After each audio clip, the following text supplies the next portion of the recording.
All right, we're hanging out in the shop, Kyle Mohan Racing. I'm down low, I'm sitting next to the car. At the request of subscribers, customers, and friends, today we're going to talk about why I run ethanol in my Formula Drift car. All right, so we're going to jump right into it. You know, I've been running ethanol for years now in my personal race cars, and I think there's a broader topic to be discussed. Right now we're going to mainly talk about my Formula Drift car, but if you've got questions about ethanol and rotaries or just ethanol and cars, post those comments below, questions below, because I think there's definitely a lot we can talk about when it comes to ethanol, cars, racing, and just generally combustion engines. So with my Formula Drift car, obviously our goal is massive horsepower and reliability. And just like when you start to look at other genres of racing, like NHRA drag racing, where they run nitromethane or alcohols or crazy race fuels, or you look into like NASCAR or IndyCar, where they've gone to alternative fuels like ethanol. The quest is really coming down to a couple primary things. We're trying to make horsepower. We're trying to keep it cost effective. And something a lot of people don't think about is we need a high octane, reliable fuel. And it really should be clean burning. There's no reason to not use a clean burning fuel in racing if it's available to you, meet your class requirements, and all of those types of things. And that's really up to the consumer. For me, as a pro Formula Drift driver, where horsepower reliability is the goal, cleanliness of the engine is also part of reliability. Ethanol itself has a low carbon content, so when you're talking about internal carbon buildup, you get less internal carbon buildup when you're using ethanols or ethanol blends than you do your typical petroleum-based fuels. Petroleum-based fuels, just more carbon, more soot, they're a dirtier fuel. I also like the fact that ethanol, at least here in the United States, it's American-made, high octane, promotes American jobs, American farming. We're not cutting into the food source. I don't want to hear about that. If you actually go in and look at what ethanol is made out of, it's starch, and we're using the starch. But that's not what we're talking about today. We're getting back to the engine performance side and the dynamics of why we like it in our race cars. So, high octane. When you're talking about race gas or just gasoline and its octane value, most of the time at the pump, you're seeing stuff in the high 80s, low 90s, and as you jump into race gas, you're starting to get into the high 90s, hundreds, 105, 106, 108, 110 octane. And if you're not familiar with what octane is doing, is it's knock protection. It's keeping the motor from having a pre-detonation. So the higher your octane rating, potentially with tuning, fuel delivery, everything in mind, that means the increased amount of timing you can run. And with that detonation or knock protection due to the high octane content, as you ramp up your timing, your spark, the pressure inside of that combustion chamber via high compression pistons, high compression rotors in our case, all of that is in an effort to fight pre-detonation or knock so you don't blow the motor up.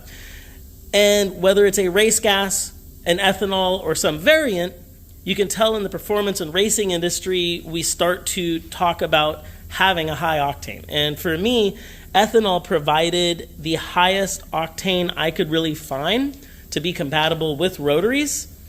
Rotary engines do not like lead, and a lot of the times race fuels do have a lead content, and that will eat up the internals of a rotary motor. It balls up, it doesn't get out of there. It's not a lubricant in a rotary motor. You don't want it. It's bad for the environment. It's bad for a rotary engine. So you get stuck in non-leaded race fuels, which are obviously cleaner and healthier and better, but they tap out at about 105, 108 octane, and they start to get really expensive and hard to find.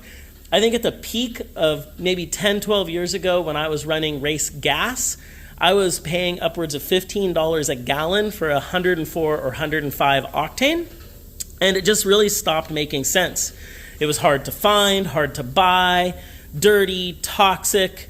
It really just wasn't lending itself to what I needed, and really I still needed more knock protection. And so we started to venture into ethanols as they were substantially cheaper.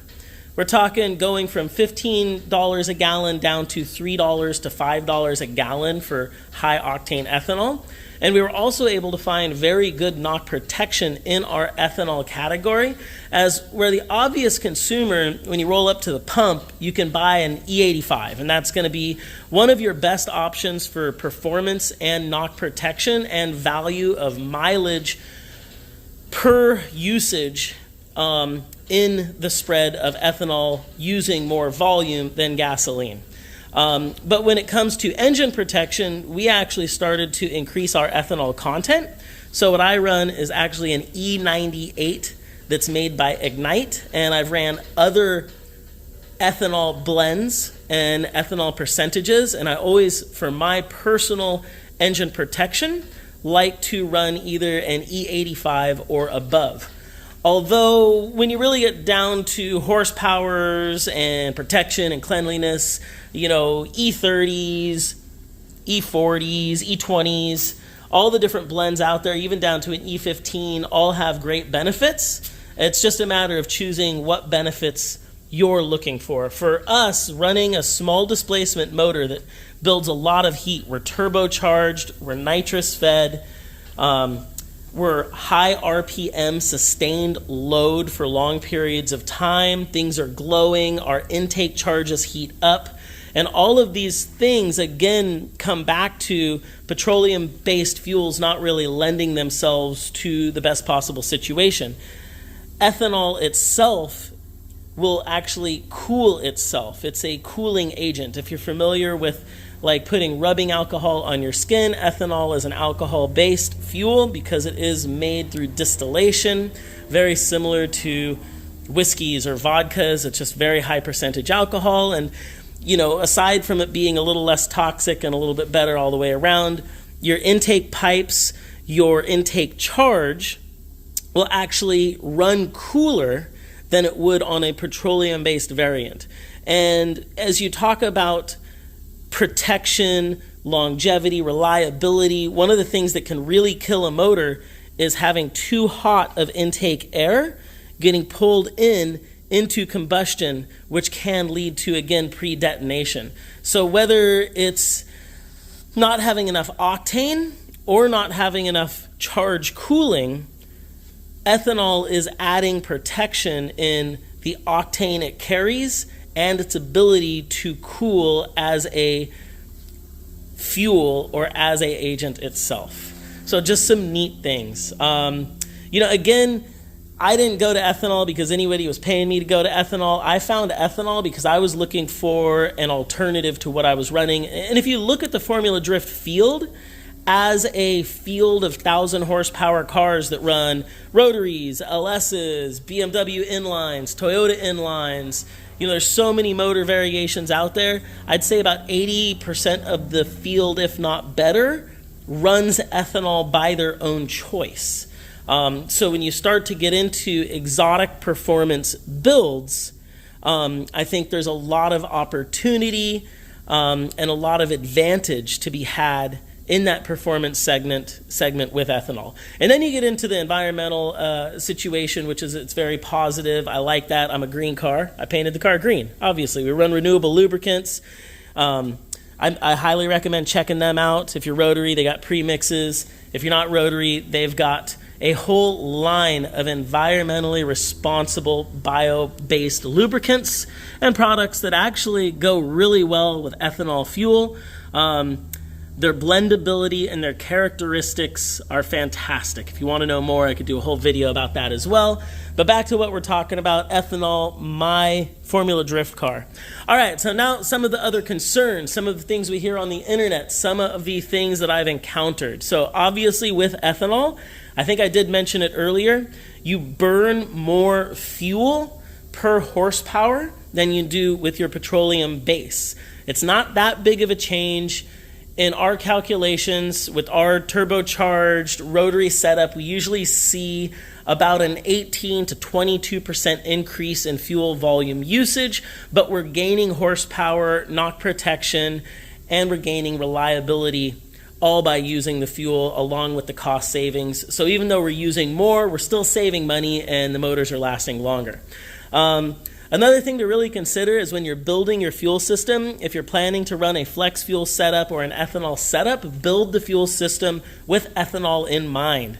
It's very easy to make sure that your fuel lines, your fuel pumps, your injectors, everything like that is ethanol rated. Most stuff is ethanol rated this day anyways. Most of your OEM cars already have ethanol rated components in them.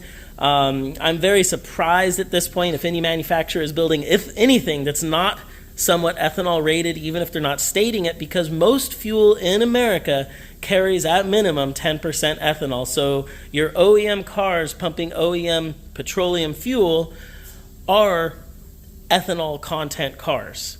We're just not talking about it because ethanol has displaced some of the other octane builders that go into general pump gas, unless you're specifically trying to find, non-ethanol fuel, which, some people try to find it, and, your classic cars, old carbureted stuff, I think that way you don't have to make modifications. There's always good things about that.